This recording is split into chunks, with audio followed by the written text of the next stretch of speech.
अस्पताल में एक एक्सीडेंट का केस आया। अस्पताल के मालिक डॉक्टर ने तत्काल खुद जाकर आईसीयू में केस की जांच की। 1 घंटे के ऑपरेशन के बाद डॉक्टर बाहर आया और अपने स्टाफ को कहा कि इस व्यक्ति को किसी भी प्रकार की कमी या तकलीफ ना हो और उसे इलाज व दवा के पैसे ना देने के लिए भी कहा। तकरीबन 15 दिन तक अस्पताल में रहा। जब बिल्कुल ठीक हो गया और उसको डिस्चार्ज करने का दिन आया तो उस मरीज का तकरीबन 2.5 लाख रुपए का बिल अस्पताल के मालिक डॉक्टर की टेबल पर आया। डॉक्टर ने अपने अकाउंट मैनेजर को बुलाकर कहा, इस व्यक्ति से 1 पैसा भी नहीं लेना है। ऐसा करो, तुम उस मरीज को लेकर मेरे चैम्बर में आओ। मरीज व्हील चेयर पर चैम्बर में लाया गया। डॉक्टर ने मरीज से पूछा, परवीन भाई, मुझे पहचानते हो? मनीष ने कहा, लगता तो है, मैंने आपको कहीं देखा है।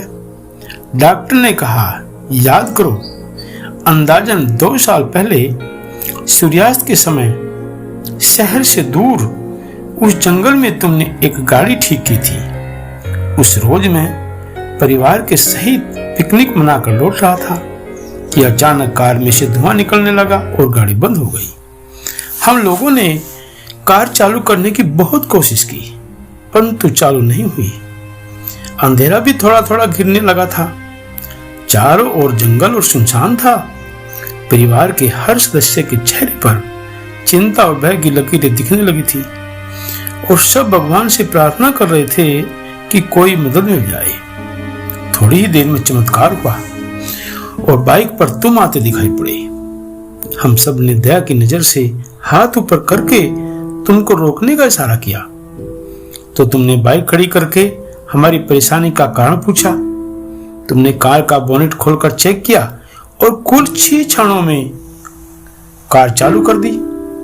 हम सब के चेहरे पर खुशी की लहर दौड़ गई। हमको ऐसा लगता था जैसे भगवान ने आपको हमारे पास भेजा है, क्योंकि उस सुनसान जंगल में रात गुजारने के ख्याल मात्र से ही हमारे रोंगटे खड़े हो रहे थे। तुमने मुझे बताया कि तुम गैराज चलाते हो। मैंने तुम्हारा आभार जताते हुए कहा था कि रुपए पास होते हुए भी ऐसे मुश्किल समय में मदद नहीं मिलती। तुमने ऐसे कठिन समय में हमारी मदद की। इस मदद की कोई कीमत नहीं है, यह अमूल्य है। परंतु फिर भी मैं पूछना चाहता हूं कि आपको कितने पैसे दूं? उस समय तुमने मेरे आगे हाथ जोड़कर जो शब्द कहे थे वह शब्द मेरे जीवन की प्रेरणा बन गए हैं। तुमने कहा था, मेरा नियम और सिद्धांत है, मैं मुश्किल में पड़े व्यक्ति की मदद के बदले कभी कुछ नहीं लेता हूं। इस मजदूरी का हिसाब भगवान ही रखते हैं। उस दिन मैंने सोचा कि जब एक सामान्य आय का व्यक्ति इस प्रकार के उच्च विचार रख सकता है और उनका संकल्प पूर्वक पालन भी कर सकता है तो मैं क्यों नहीं कर सकता।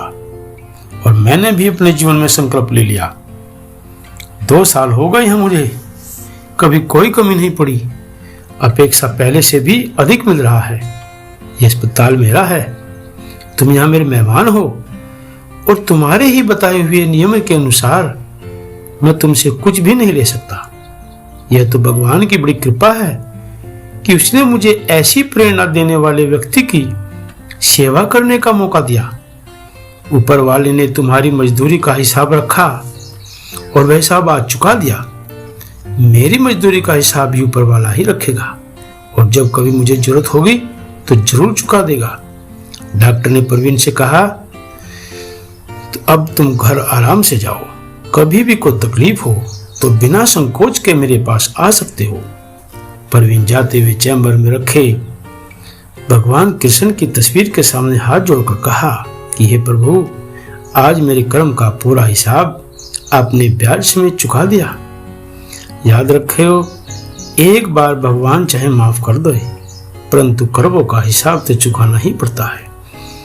कहानी के इस बारे में आपकी क्या राय है, कमेंट करके जरूर बताएं।